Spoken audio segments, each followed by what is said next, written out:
Plan تو یہ تھا کہ امیر مصعب کو بھی بالاج کے ساتھ ہی ان کا بھی مرڈر کر دیا جائے تاکہ یہ کہانی ختم ہو جائے۔ جو سب سے امپورٹنٹ ڈیولپمنٹ ہوئی ہے وہ ملک سہیل صاحب منظر عام پر آ گئے۔ ٹیفی بٹ صاحب ہیں وہ نہیں پہنچے احسن شاہ تک، یا انہوں نے احسن شاہ کو تلاش نہیں کیا، یا انہوں نے یہ پلان نہیں کیا، یہ پلاننگ یہ سارا کچھ یہ پرپوزل لے کے احسن شاہ ہی ٹیفی بٹ صاحب کے پاس گیا تھا۔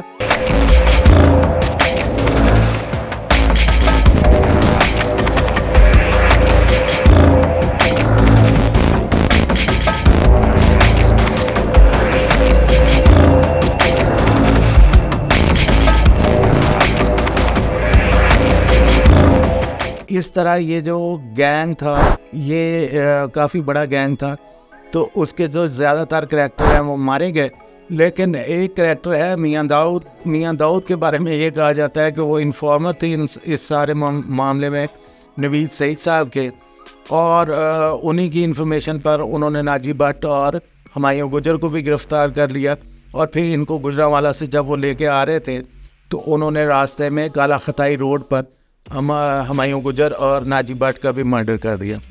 اب جو ناجی بٹ ہے یہ اس کا بھی بیک گراؤنڈ میں تھوڑا سا آپ کے ساتھ شیئر کرنا چاہتا ہوں۔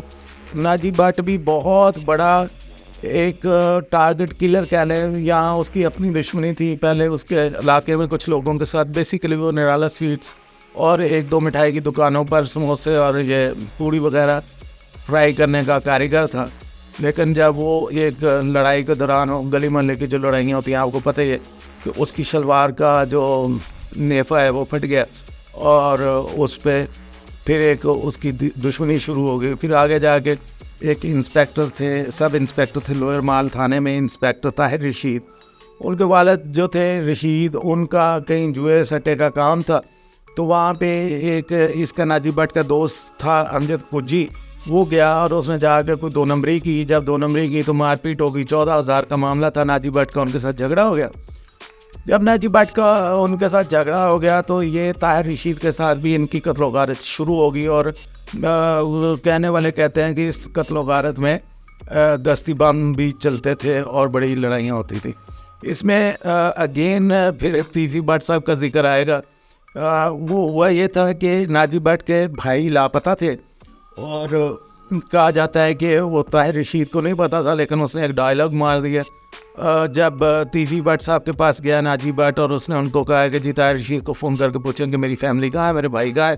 تو کہنے والے کہتے ہیں کہ تیفی بٹ صاحب نے کال کی طاہر رشید کو، اور اس نے کہا کہ جی میں نے ان کو لوہے والی بٹی میں پگھلا کر مار دیا ہے۔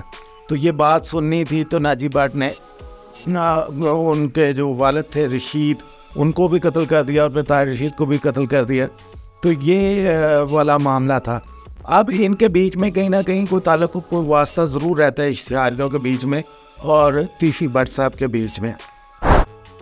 یہ ناجی بٹ کا معاملہ تھا نیفے کی اور باقی لوگوں کی آپ کو کہانی میں نے سنا دیا باتیں۔ ایوان عدل حملہ جو ہوا تھا، جو پہلی اٹیمپٹ ہوئی ہے بلا قتل ہونے کے بعد، جو پہلی اٹیمپٹ ہوئی ہے ان پہ ٹیپو پہ، وہ ہوئی ہے ایوان عدل کے باہر۔ اور ایوان عدل کے باہر جو ہے لوگ کہتے ہیں کہ وہ اپنی کسی پیشی پہ آئے تھے، وہ پیشی پہ نہیں آئے تھے، وہاں کوئی اوقاف کا دفتر ہے، یہ بھی میں آپ کو پہلی دفعہ بتا رہا ہوں۔ تو ان کی وہاں پر ان کو کوئی کام تھا، تو کوئی اوقاف کے افسر ان کے جاننے والے تھے، وہ ان کے ڈیرے پہ آئے، تو انہوں نے کہا یہاں دفتر، تو ادھر جا کے یہ معاملہ ریزالو کر لیں گے۔ تو وہ جب اس کام کے لیے وہاں گئے تو اس کی انفارمیشن مل چکی تھی، اور وہاں پر فیلڈنگ لگ چکی تھی، اور وہاں پر تھڑا مارا جا چکا تھا۔ اب فیلڈنگ لگانے والا کون تھا؟ یہ ایک لاہور میں، جب میں اجرتی قاتلوں پہ ایک سیریز کروں گا تو میں اس پہ ضرور ایک ایپیسوڈ کروں گا۔ یہ لاہور کا سب سے شفاف مرڈرر تھا، اس کا نام تھا خالد چٹا۔ اس نے بلا وجہ اور وجہ کے ساتھ اور ہر طریقے سے اتنے بندے مارے ہیں کہ شاید ہی لاہور میں کسی اور انسان نے اتنی قتل و غارت کی ہو۔ اور سب سے جو اس کے حق میں بات جاتی تھی وہ یہ تھی کہ جب یہ بلائنڈ مرڈرز ہو جاتے تھے تو کسی کو پتہ بھی نہیں چلتا تھا کہ ان کے پیچھے خالد چٹا ہے۔ اس لیے اگر وہ سارے بلائنڈ مرڈرز جو اس کے دور میں ہوئے ان کو گنا جائے اور جو اس نے کیا ہے تو اس کا جو نمبر بنتا ہے وہ 100 سے اوپر بنتا ہے، اور کسی اور اشتہاری کا یا اجرتی قاتل کا یہ والا نمبر نہیں ہے کہ اس نے اتنے بندے مارے ہوں۔ یہ ہر ایک کی لڑائی میں ہر ایک کے ساتھ ہی گھس جاتا تھا، اور یہ پتہ نہیں کیا چاہتا تھا، یہ بس جو سامنے آیا اس کو مارنا چاہتا تھا اور کچھ نہیں چاہتا تھا. یہ خالد چٹا کے پاس 2 شوٹر تھے, ایک کا نام تھا عامر بوڑا اور دوسرے کا نام تھا مبین بٹ. اب یہ مبین بٹ جو تھے ان کی بھی ایک کہانی ہے.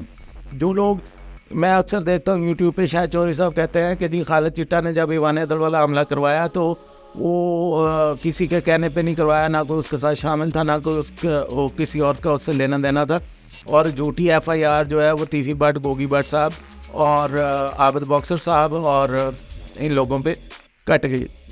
شاید ملک احسان بھی اس میں نامزد تھے. تو اب میں تھوڑی سی صورتحال آپ کے سامنے رکھتا ہوں, آپ کو اندازہ ہو جائے گا کہ یہ حملہ کسی سبب کی وجہ سے ہوا ہے یا بغیر سبب کے. رپورٹ کرنے والے جو رپورٹرز ہیں وہ کہتے ہیں جی خالد چٹا نے خود پلان کیا کہ میں انڈر ورلڈ ڈان بن جاؤں گا, تیفی بٹ صاحب, گوگی بٹ صاحب پہ اس کا پرچہ ہو جائے گا, ٹیپو پہلوان دنیا سے چلے جائیں گے اور پیچھے مجھے روکنے والا کوئی نہیں ہوگا اور میں انڈر ورلڈ کو کنٹرول کر لوں گا. لیکن ایسا نہیں ہوا, کیونکہ ٹیپو پہلوان بھی سروائیو کر گئے اور یہ بات بھی کھل گئی کہ یہ سارے لوگ اس پرچے میں نہیں, اس حملے میں ملوث نہیں تھے. یا ایک جو نام میں نے ابھی آپ کے سامنے لیا ہے مبین بٹ, اس پہ ذرا رکنے کی ضرورت ہے. مبین بٹ جو تھے ان کو یہ شک تھا یا ان کا یہ دعویٰ تھا یا ان کو یہ کنفرم تھا کہ ان کے بھائی کا جو قتل ہوا ہے اس میں ٹیپو پہلوان شامل ہے, اس لیے ان کا ایک ریونج تھا. وہ کوئی پیڈ, یہ ہمارے جو یوٹیوبر دوست ہیں, ابھی میں نے نام بھی لیا شاید چوہدری صاحب, وہ کہتے ہیں کہ وہ پیڈ شوٹر تھے مبین بٹ اور عامر بوڑا. تو مجھے جو پتہ چلا ہے وہ یہ ہے کہ جو مبین بٹ ہے ان کی ایک ہسٹری تھی کہ ان کا خاندانی جھگڑا تھا ٹیپو صاحب کے ساتھ. تو یہ پیڈ شوٹر ہوں گے شاید ہوں, لیکن ان کا اپنا بھی معاملہ تھا.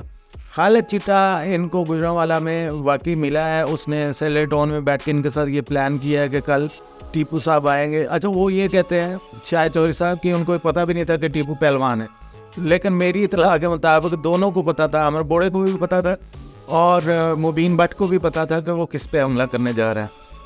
تو ان کی وہاں ملاقات لاہور کے ایک اور بڑے دشمندار ہیں جو ایستہ نمبردار, اور وہ جو ملک عارف ویلیاں والا کی دشمنی میں بھی ان کا کافی ذکر ہے, شوقی چنگڑ صاحب, ان کے ساتھ ان کی ملاقات بھی ہوئی ہے.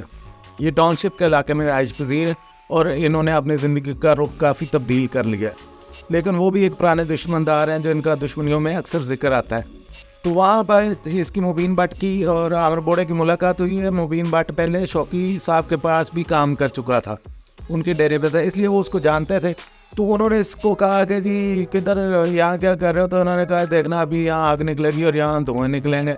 تو مطلب انہوں نے اپنے عزائم کا اظہار کر دیا تھا, اور وہاں پہ ایک پولیس کے کچھ لوگ کھڑے تھے, انہوں نے بھی یہ باتیں سنی تھی. بہرحال انہوں نے ٹیپو پہلوان پہ حملہ کر دیا. ٹیپو پہلوان کو اللہ تعالیٰ نے زندگی دینی تھی, وہ زندہ بچ گئے.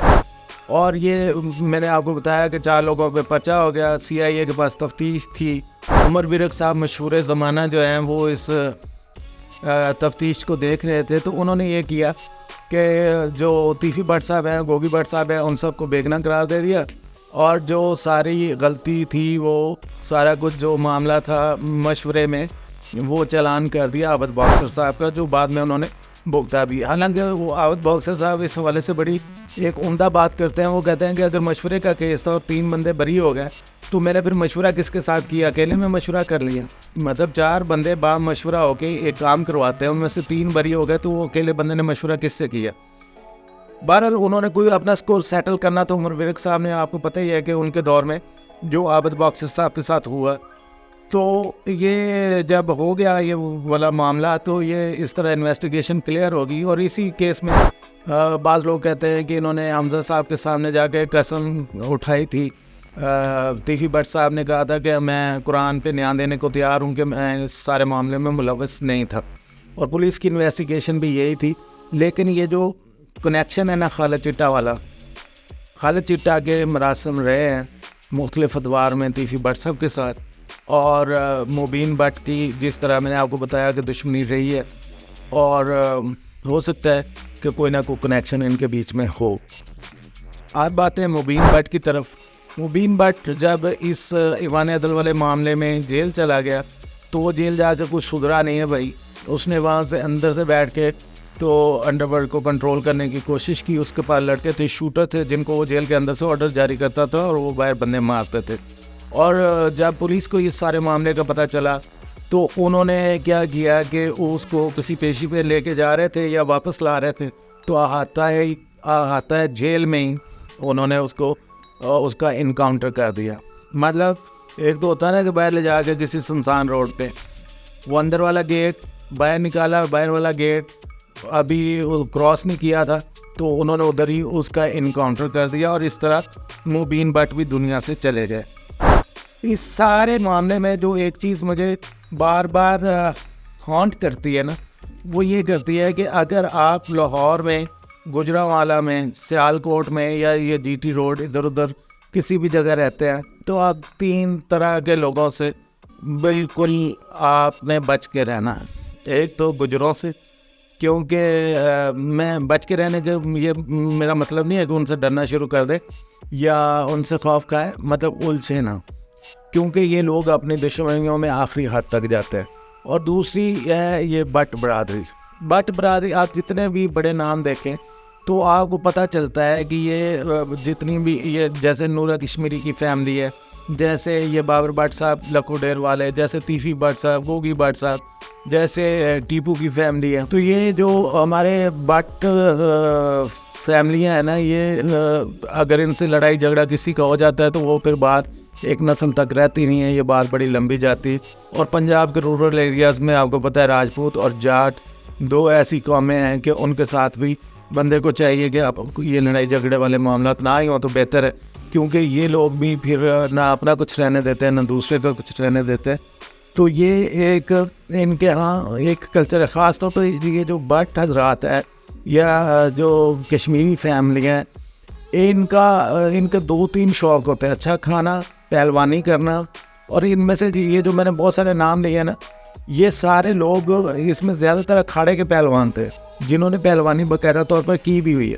تو پھر جب ان پہ کوئی اس طرح کی بات آتی ہے, کوئی لڑائی جھگڑا آتا ہے, تو پھر یہ وہاں تک جاتے ہیں جہاں تک گینگز آف واسے پور یا لیاری گینگز بھی نہیں جا سکتے, یا بامبے کے گینگز بھی نہیں جا سکتے. یہ لوگ دشمنداری میں وہاں تک چلے جاتے ہیں. تو آپ کبھی اس بات کو چیک کیجئے گا کہ جب بھی ان علاقوں میں کوئی دشمنی, کوئی لڑائی جھگڑے یا اس طرح کی چیزوں کی بات ہوگی تو انہی فیملیوں کے زیادہ تر لوگ اس میں شامل ہوں گے. آپ سے ملاقات ہوگی کسی اور ولاگ میں, تب تک کے لیے اجازت دیجیے. خدا حافظ.